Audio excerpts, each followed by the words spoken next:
कलवरी के पास खड़ा हो, खून की धारा देखता जा, तेरे पापों का यही दाम दिया है मसीह यीशु ने।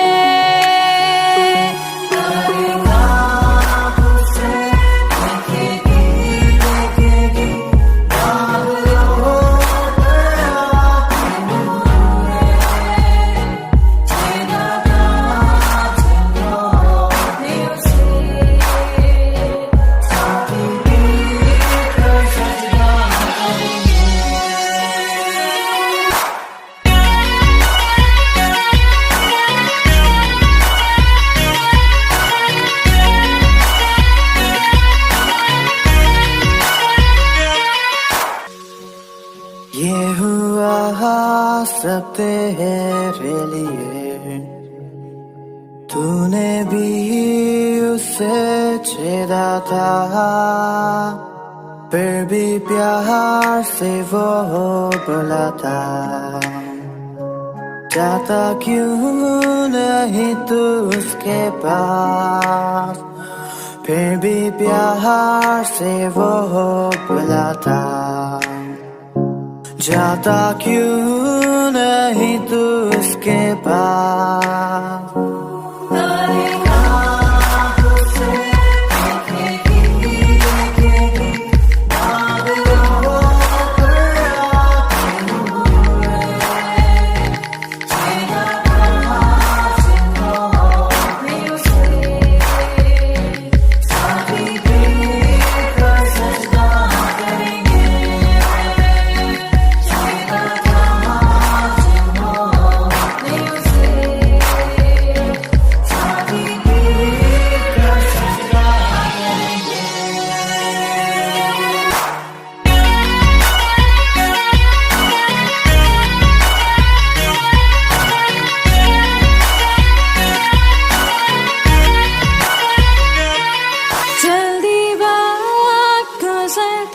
चाहता है, रात अंधेरी आती है, तौबा कर दरवाजा होगा बंद, कुछ ना होगा वे पछताने से,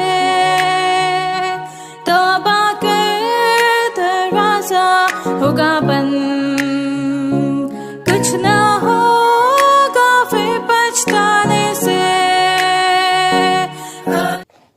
हम प्रभु परमेश्वर को धन्यवाद देते हैं आज की सुंदर सुबह के लिए कि परमेश्वर ने आज की दिन एक बार फिर से मुझे और आपको दिया है कि हम परमेश्वर के चरणों में आकर परमेश्वर की महिमा का प्रयोग। मैं आप सभी का दिल की गहराई से स्वागत और वेलकम करता हूं कि आज के सुबह प्रभु का हाथ हमारे साथ है और हमारी ये प्रार्थना है कि दिन भर आप प्रभु की महिमा में आगे बढ़ते जाएं और जो परमेश्वर की योजना है उसको आप पूरा करते चले जाएं।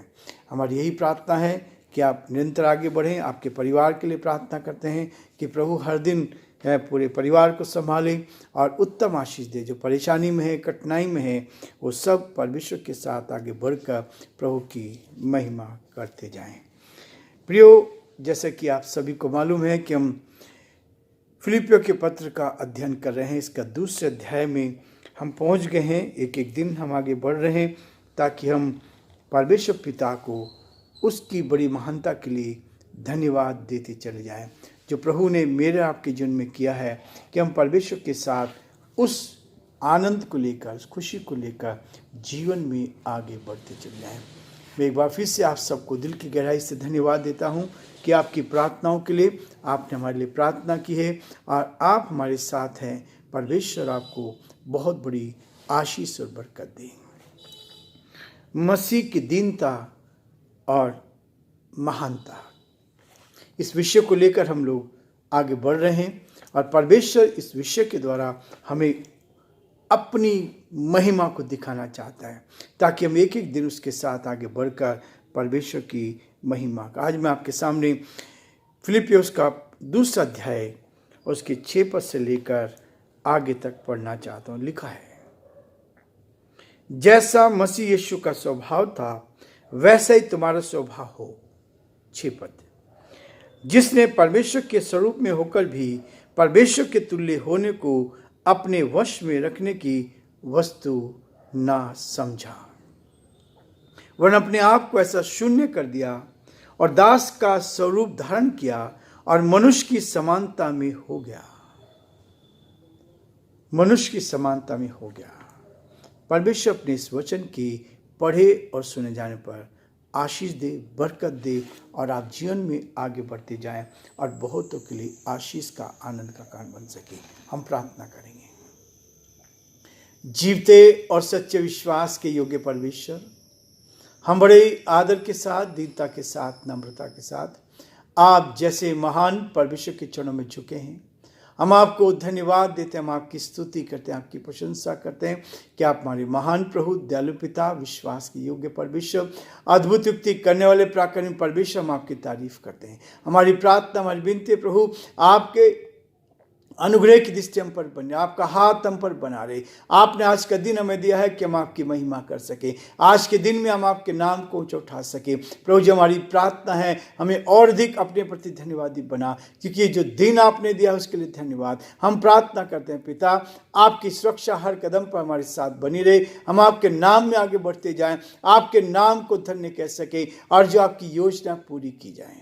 बड़े आदर के साथ अपने प्रदेश को आपके हाथों में सौंपते हैं, हमारे देश को आपके हाथों में सौंपते हैं। प्रार्थना विनती करते हैं अपनी महिमा को प्रकट होने दे, हमारे देश को, प्रदेश को अपने हाथों में ले, ताकि आगे बढ़ते जाएं और आपकी महिमा कान बन सके। अंधकार की दुष्ट की सारी चालों से बचाएं, ताकि सब बातों के द्वारा हे पिता आपका नाम ऊंचा किया जाए। हम सारी महिमा, आदर, गौरव प्रभु जी आपको देते हुए अपने संपूर्ण जन को, हमारे सभी श्रोताओं को आपके हाथों में सौंपते हैं। प्रार्थना करते हैं हर एक की सुधि ले, हर एक के जीवन पर आपकी आशीष चाहते हैं और प्रार्थना विनती करते हैं अपनी सुरक्षा हर एक को देता कि हर जन आप में सुरक्षित रहकर आपकी महिमा करें। हम बड़े आदर के साथ, दीनता के साथ, नम्रता के साथ इस प्रार्थना को अपने प्रभु, अपने धारकर्ता यीशु मसीह के नाम से मांगते हैं, आमीन।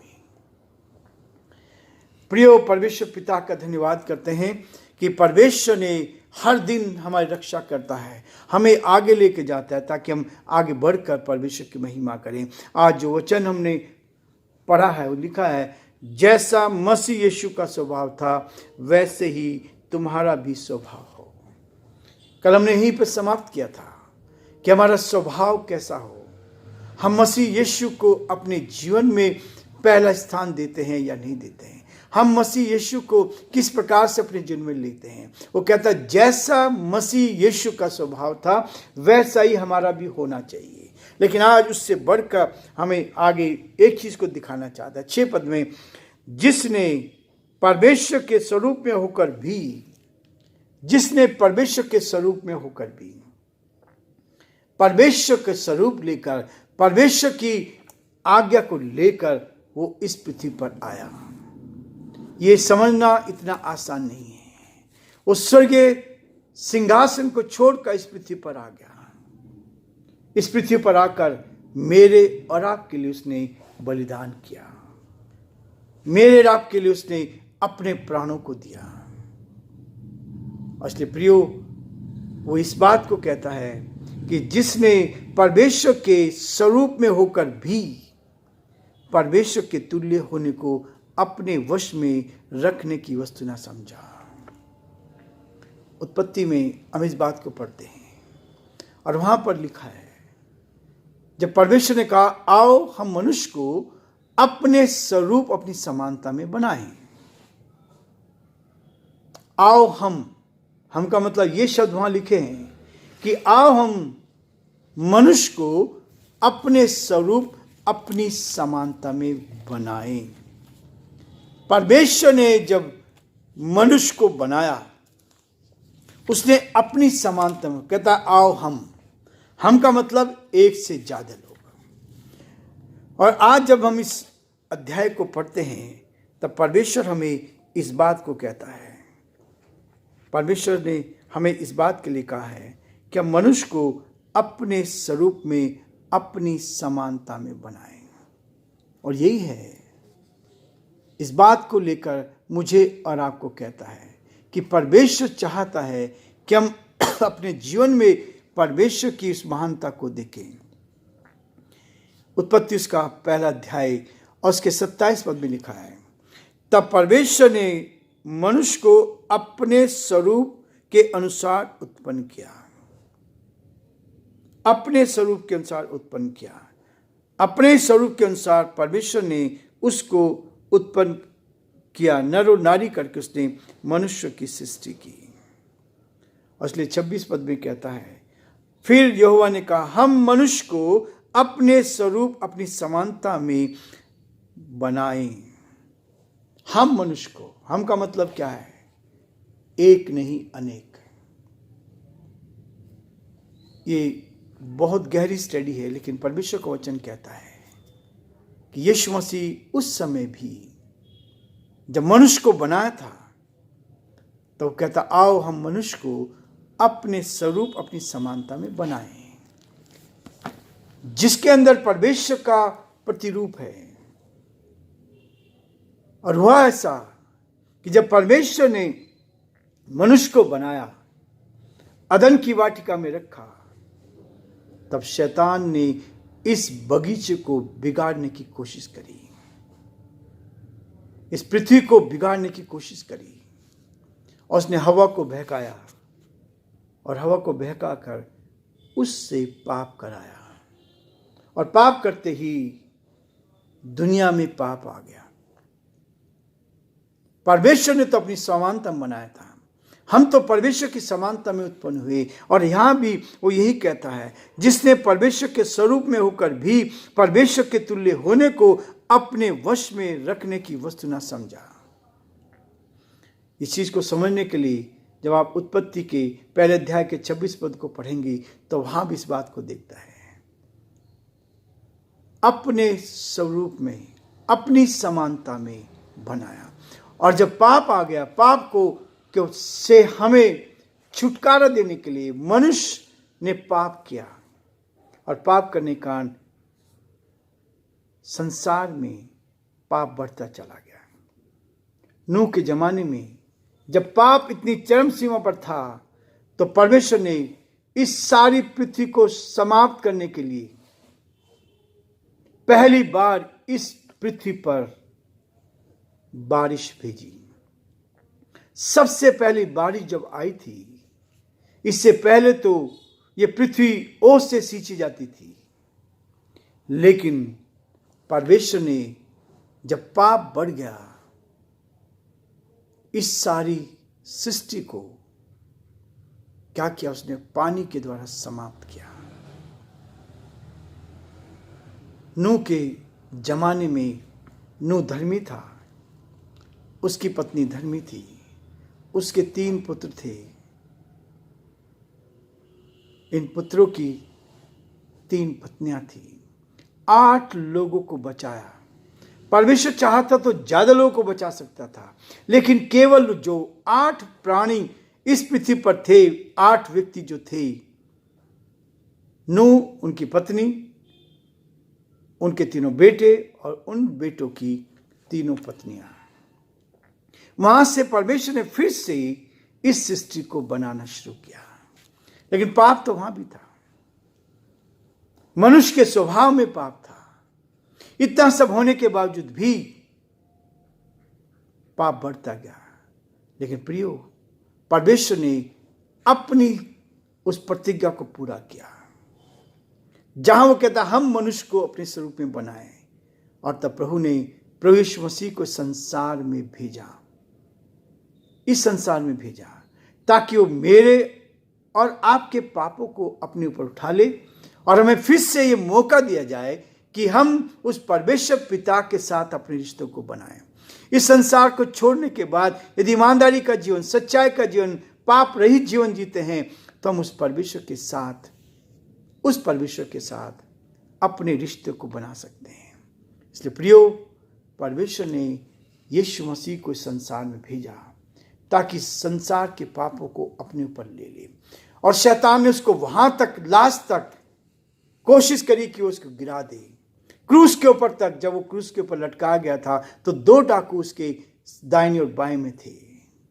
और तब एक ने कहा कि यदि तू परमेश्वर का पुत्र है तो अपने आप को बचा ले और हमें बचा। लेकिन दूसरे ने कहा कि हम तो अपने कर्मों का फल पा रहे हैं, लेकिन इससे तो कोई पाप नहीं किया। और तब उसने कहा, हे यीशु, जब तू अपने राज्य में आए तो मेरी सुधि लेना। और ये हुआ। यीशु ने कहा, आज ही तू मेरे साथ स्वर्गलोक में होगा। स्वर्गलोक के दरवाजे खोले गए। इस संसार में आकर बिना मोक्ष के, बिना बलिदान के स्वर्ग राज्य प्राप्त नहीं हो सकता। इसलिए एक ही बलिदान कर दिया गया है, यीशु मसीह का बलिदान किया गया है, ताकि जो कोई उस पर विश्वास करेगा वो नाश ना होगा परंतु अनंत काल का जीवन पाएगा। प्रियो, ये हमारे लिए सौभाग्य था। इसलिए अपने परमेश्वर के स्वरूप में होकर भी परमेश्वर के तुल्य होने को अपने वश में रखने की वस्तु न समझा। आज हम रुकना चाहेंगे, कल फिर से इस विषय को आगे बढ़ाएंगे, ताकि इस विषय को लेकर हम और आगे बढ़कर परमेश्वर की महिमा करें। प्रभु आप सबको बहुत बड़ी आशीष दे। ये हमारी प्रार्थना, ये हमारी दुआ है कि आप आगे बढ़कर परमेश्वर की महिमा करते जाएं और जो प्रभु की योजना है आपके जीवन से पूरी हो सके। प्रभु आप सबको बहुत आशीष दे।